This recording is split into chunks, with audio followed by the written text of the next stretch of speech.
الحمد لله رب العالمين أشهد أن لا إله إلا الله وحده لا شريك له وأشهد أن سيدنا ومولانا محمدا عبده ورسوله أما بعد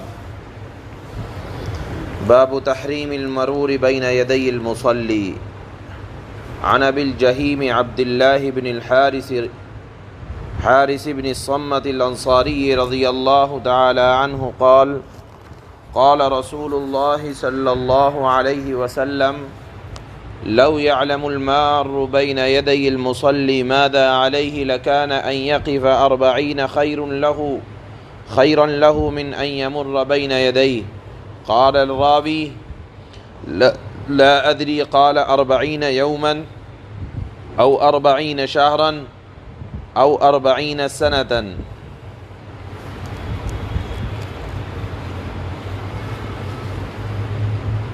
یہ حدیث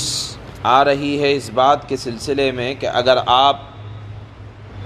نماز پڑھ رہے ہیں اور آپ کی نماز پڑھنے کے سامنے سے کوئی گزر رہا ہے تو اس کا گناہ کیا ہے. اللہ کے نبی صلی اللہ علیہ وسلم نے ارشاد فرمایا کہ نمازی کے سامنے سے گزرنے والا اگر جان لے اس بات کو کہ اس گزرنے کا گناہ کیا ہے تو لکان ان یقیف 40 خیرا لہ. اللہ کے نبی فرماتے ہیں کہ اگر گزرنے والا اس بات کو جان لے کہ میرے گزرنے کا گناہ کیا ہے تو وہ 40 تک کھڑا رہے تو وہ یہ سمجھے گا. اللہ کے نبی فرماتے ہیں کہ اس کا تو 40 دن تک کھڑے رہنے کو زیادہ اچھا سمجھے گا. یہاں حدیث میں اصل میں آ رہا ہے 40. راوی کہتے ہیں کہ میں بھول گیا اللہ کے نبی نے 40 دن مراد لیے یا 40 مہینے کہا یا 40 سال کہا. یعنی اگر جان لے اس بات کو کہ اس کا گناہ کتنا ہے تو 40 دن تک وہاں کھڑا رہے یا 40 مہینے تک کھڑا رہنے کو بہتر سمجھے یا 40 سال تک کھڑے رہنے کو وہاں بہتر سمجھے. راوی کہتے ہیں کہ میں یہ بھول گیا کہ اللہ کے نبی نے مہینے کا ذکر کیا یا دن کا ذکر کیا یا سال کا ذکر کیا، لیکن اتنا یاد ہے کہ آپ نے فرمایا کہ وہ 40 تک وہاں کھڑا رہنا بہتر سمجھے گا اس بات سے کہ وہ نمازی کے سامنے سے گزرے. بہرحال 40 دن بھی ہو سکتے ہیں، 40 مہینے بھی ہو سکتے ہیں اور 40 سال بھی ہو سکتے ہیں کہ آدمی کھڑا رہے. اگر جان لے کہ نمازی کے سامنے سے گزرنے کا گناہ کیا ہے تو 40 سال بھی اگر کھڑا رہے تو یہ سمجھے گا کہ میرے اوپر اللہ کا رحم ہوگا اگر اس گناہ کو معاف کر دیں. یہ حدیث ہے. اب یہاں علماء نے ایک مسئلہ لکھا ہے کہ گناہ گزرنے والے پر کب ہوگا اور نمازی پر کب ہوگا. اس کی چند شکلیں ہیں. اگر نمازی ایسی جگہ نماز پڑھ رہا ہے کہ وہ گزرگاہ نہیں ہے، راستہ نہیں ہے، یا گزرنے والا گزر سکتا ہے لیکن اس کے باوجود گزرنے والا نمازی کے سامنے سے گزرتا ہے تو اب گناہ گزرنے والے پر ہوگا. ایک شکل یہ ہے کہ نماز پڑھنے والے نے ادبدا کر راستے میں نیت باندھ لی اور نہ اپنے سامنے سترہ لگایا نہ کچھ لگایا اور وہ راستہ ہے اور گزرنے والے کو گزرنا ہے اور اس کے پاس کوئی دوسرا راستہ نہیں ہے کہ گزر سکے تو اب گزرنے والے پر گناہ نہیں ہوگا بلکہ نماز پڑھنے والے پر گناہ ہوگا کہ اس نے ایسی جگہ نماز کیوں پڑھی جو راستہ تھا. اسی طرح ایک شکل یہ ہے کہ نماز پڑھنے والے نے انتظام کیا تھا،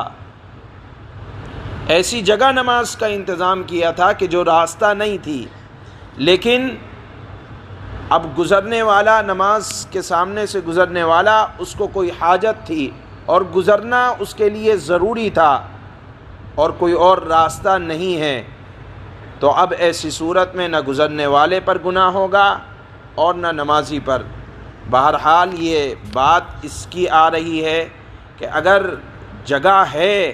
گزرنے والا گزر سکتا ہے، اس کے باوجود نمازی کے سامنے سے گزرے گا تو اتنا گناہ ہے کہ 40 سال تک بھی اگر کھڑا رہے تو گناہ ہلکا رہے گا اور 40 سال تک کھڑے رہنے کو منظور کر لے گا۔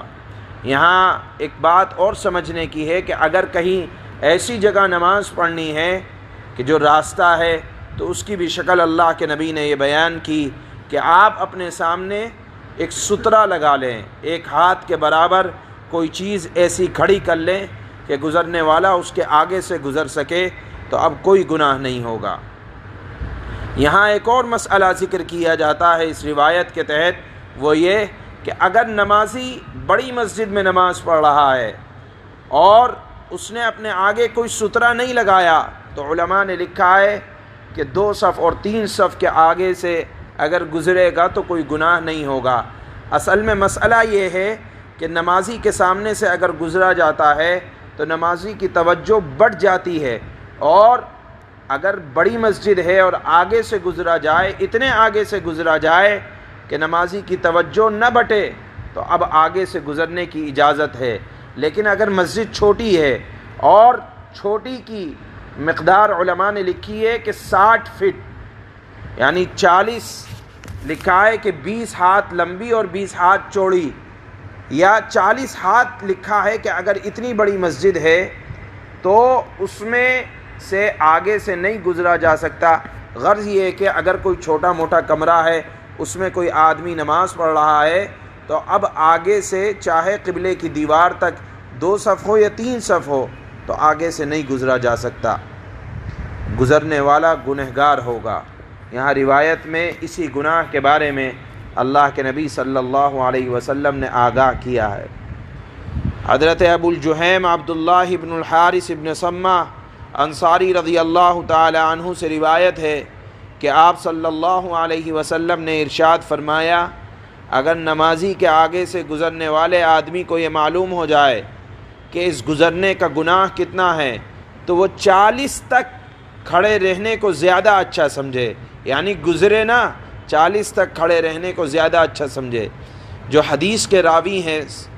وہ بیان کرتے ہیں کہ مجھے یاد نہیں کہ آپ صلی اللہ علیہ وسلم نے 40 دن کہا یا 40 مہینے کہا یا 40 سال ارشاد فرمایا۔